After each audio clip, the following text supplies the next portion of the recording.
2002 में फिल्म आई थी देवदास, याद तो होगी आपको, देखी भी होगी आपने। फिल्म में शाहरुख, ऐश्वर्या, माधुरी, मतलब सारे बड़े स्टार थे। लेकिन स्टारों से भी ज़्यादा इस फिल्म में इनके सेट की चर्चा हुई थी। भी बड़े भव्य आलीशान सेट हैं। देवदास की शूटिंग के इसी तरह के 6 सेट बनाए थे, बड़े आलीशान उन्होंने, जैसे आप देख रहे हैं स्क्रीन पर। 21 बरस पहले, आप अंदाजा लगाएं, 21 साल पहले 50 करोड़ की बनी थी ये। 20 करोड़ के तो सिर्फ फिल्म में सेट ही थे। जिन लोगों ने फिल्म देखी या जिनको थोड़ा बहुत इसका ज्ञान ना रहा हो कि यार देखी थी पर भूल गए, ये सीन मैं इसीलिए दिखा रहा हूँ कि आपकी यादें तरोताज़ा हो जाएं कि बहुत भव्य और बड़े शानदार सेट है। आपको पता है ये सेट किसने डिज़ाइन किए थे? आपको लगेगा कहाँ देवदास पे पहुँच गया मुंबई से जाता जाता। अब कहानी में अगला मोड़ आएगा। मुकेश सहनी हैं जिन्होंने ये डिज़ाइन किए थे। पहले फिल्मों के सेट डिज़ाइन करते थे, अब नेता है, तो अपना रथ भी उन्होंने डिज़ाइन किया है। अब आए, आप लोगों के मुद्दे पे आ गया है। इनके रथ की कीमत है 4 करोड़ रुपए। इस रथ पर आने के लिए ही मैंने देवदास के पथ की कहानी सुनाई है आपको।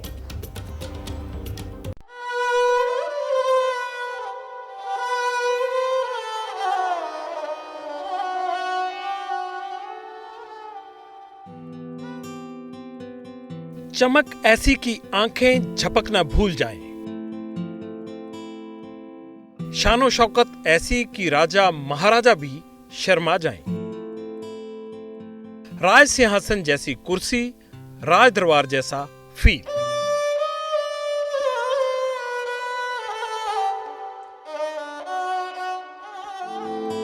Mini kitchen, internet section, high tech washroom, dressing table, अलमीरा और गजब की लाइटिंग। और सब पर भारी है 18 कैरेट गोल्ड से बना 5 किलो का मोर, जिसकी कीमत जोड़ें तो 2.25 करोड़ के आसपास है।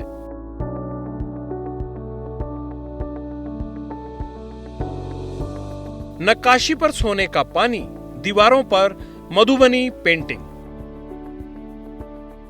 और मार्बल फ्लोरिंग। मतलब ये रथ नहीं, चलता फिरता महल है साहब, जिसके मालिक हैं विकासशील इंसान पार्टी यानी वीआईपी के अध्यक्ष मुकेश सहनी। इसे तैयार करने में मुंबई के एक्सपर्ट्स ने 2 महीने और मुकेश सहनी ने पूरे 4 करोड़ रुपए खर्च किए हैं।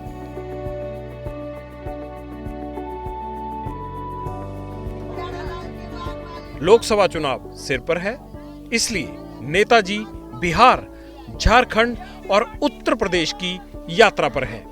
100 दिन में 80 जिले टच करना है। रास्ते में मिलने वाले वोटर्स को रथ के अंदर बुलाते हैं, सिंहासन पर बिठाते हैं और निषादों यानी मल्लाहों के डेवलपमेंट का नक्शा भी बताते हैं।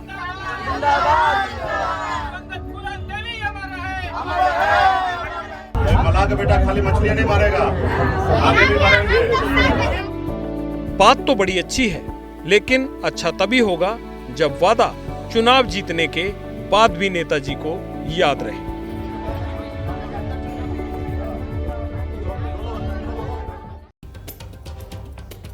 देखा रथ, था ना शानदार।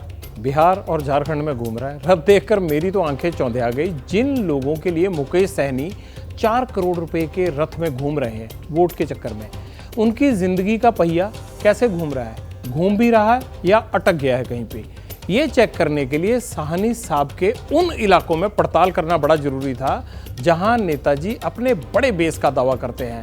हम बिहार के सरसा, सहरसा, दरभंगा, इन तमाम इलाकों में गए। आप पूछेंगे कि इन्हीं 2 जगह पर क्यों गए भाई, और क्यों नहीं गए कहीं पर?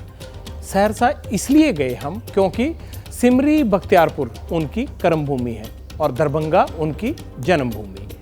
दरभंगा में नेताजी का पुश्तैनी घर है, एकदम फिल्मी स्टाइल में, लेकिन घर के आगे की सड़क एकदम गड्ढों से भरी हुई और बाकी सड़कें भी बेहाल।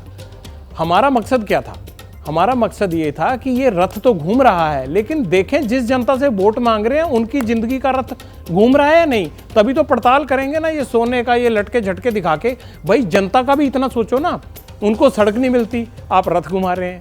2020 से 2022 के बीच में 15 महीने सैनी साहब बिहार के मंत्री भी रहे हैं, लेकिन लगता है कि उन्हें डेवलपमेंट का वक्त ही नहीं मिला। एक साल बहुत कम होता है। खुद 4 करोड़ के रथ में घूम रहे हैं, लेकिन दरभंगा के लोग टूटी सड़कों पर धक्के खा रहे हैं। समाज के लिए कुछ नहीं किए हैं, वो अपने खाली झोला भरते हैं। जात के लिए कोई नहीं देखना चाहता है। जात का ही बहुत बड़ा दुश्मन है ये मुकेश सहनी। भूतपूर्व मंत्री पे गर्व था इस बात को, जो मल्लाह समाज का एकलौता बेटा सन ऑफ मल्लाह निकला, लेकिन वो अपने स्वार्थ में विलीन हो गए, समझे। इसके चलते हम लोग जो है बहुत चाहते हुए भी उनको नहीं चाहते हैं।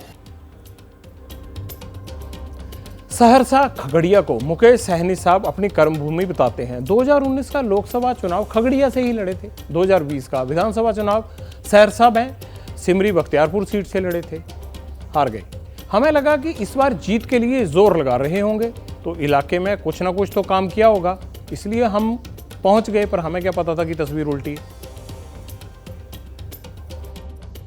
वादा तो इतना किया सर की जनता के लिए बहुत कुछ करेंगे, लेकिन जब से यहाँ से हार के गए, दोबारा कभी देखने के लिए, जैसे पंछी आता है उड़ के देख लेता है कि यहाँ दाना है कि नहीं, वो अपना निकल जाता है। जैसे निकला वो निकले हुए अभी तक यहाँ ताके नहीं। विधानसभा चुनाव हुआ, उसके बाद सिमरी बख्तियारपुर क्षेत्र में एक बार भी उनका शायद आगमन भी नहीं हुआ। अभी अनुमंडल में लगभग 60% रोड जो है वो या तो टूटी हुई है या वो बहुत ही जर्जर स्थिति।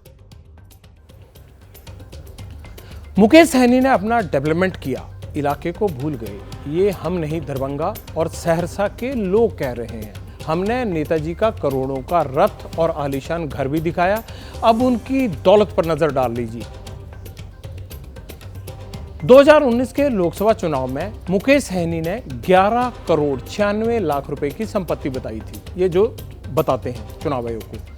2020 के बिहार विधानसभा चुनाव के वक्त 12 करोड़ 11 लाख रुपए की संपत्ति उन्होंने चुनाव आयोग को बताई। अगर 21 में बिहार के विधानसभा परिषद के चुनाव के वक्त उन्होंने 12 करोड़ 31 लाख रुपए की संपत्ति बताई। अब 2022 में जब बिहार के मंत्रिमंडल में गए, मंत्री बनाया गया, तब नीतीश कुमार की सरकार के वो सबसे धनवान मंत्री थे।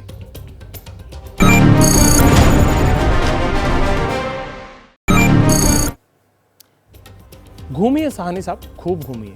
बहुत आलीशान रथ है आपका, मज़ा आ गया देख के। वाकई ऐसा रथ किसी ने नहीं देखा होगा, देखने वालों को भी मज़ा आ रहा होगा। कोई कमी नहीं छोड़ी है, आपके पास भी किसी चीज़ की कमी नहीं है, रथ में भी नहीं छोड़ी। लेकिन थोड़ा सा इन लोगों के विकास के रथ के बारे में सोचिए, जिनका पहिया मुझे पंचर दिख रहा था अभी। कब तक ये लोग आपकी शान शौकत पर वोट देते रहेंगे? इनकी भी उम्मीदें हैं, इनकी भी आशाएं हैं। वैसे 4 करोड़ रुपए आप जनता के विकास पर खर्च करते हैं ना, बच्चों की पढ़ाई के लिए कुछ करते, लोगों के वहाँ पर जो है वो सोशल वेलफेयर के लिए कुछ करते, मुझे बहुत ही अच्छा लगता। शायद आपको यूं घूमना भी ना पड़ता, जनता चलकर आपकी चौखट पर आती अगर आपने उनके विकास पर इतने पैसे खर्च दिए होते, आपका गुणगान करती और वोट भी देती। ये मेरा सुझाव है।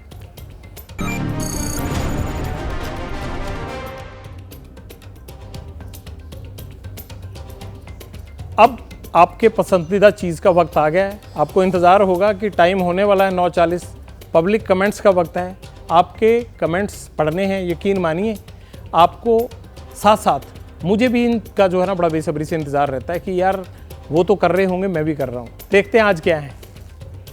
सुनील जी लिखते हैं, why such coverage not getting for the Dalit victim of West Bengal, is media afraid of? No no no no भैया, हम किसी से नहीं डरते, आप टेंशन मत लीजिए। आप देख ही रहे हैं, डरने की क्या बात है, आपके हित की बात कर रहे हैं। चाणक्य सिंह लिखते हैं, I appreciate ABP news for the covering the Manipur story, that's the way a true news channel should work.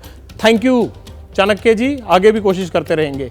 Raju Das क्या लिखते हैं, दिल से एबीपी न्यूज़ को थैंक्स, जब तक इनको इंसाफ ना मिले ऐसा दिखाते जाओ। पक्का दिखाते जाएंगे राजू जी, आप लिखते जाइए, हम दिखाता जाएंगे।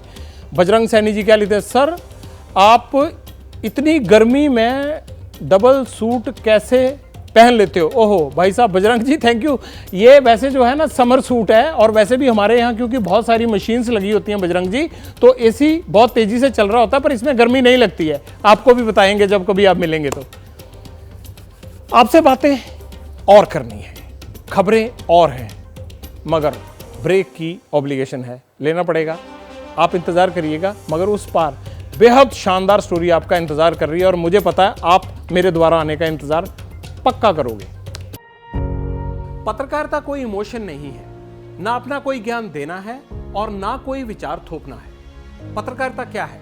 पत्रकारिता का मतलब है सही जानकारी इकट्ठा करना और तथ्य बताना। पत्रकारिता आज जितने महत्वपूर्ण दौर में है, शायद पहले नहीं थी। इस दौर से निकलने के लिए सिर्फ सच दिखाने की जरूरत है, वो सच जो आपके हित को आगे रखे। इसलिए अब रात 9 बजे प्राइम टाइम नहीं होगा, ये आपका टाइम है। जगविंदर पटियाल के साथ देखिए पब्लिक इंटरेस्ट 17 जुलाई से सोमवार से शुक्रवार रात 9 बजे सिर्फ एबीपी न्यूज पर।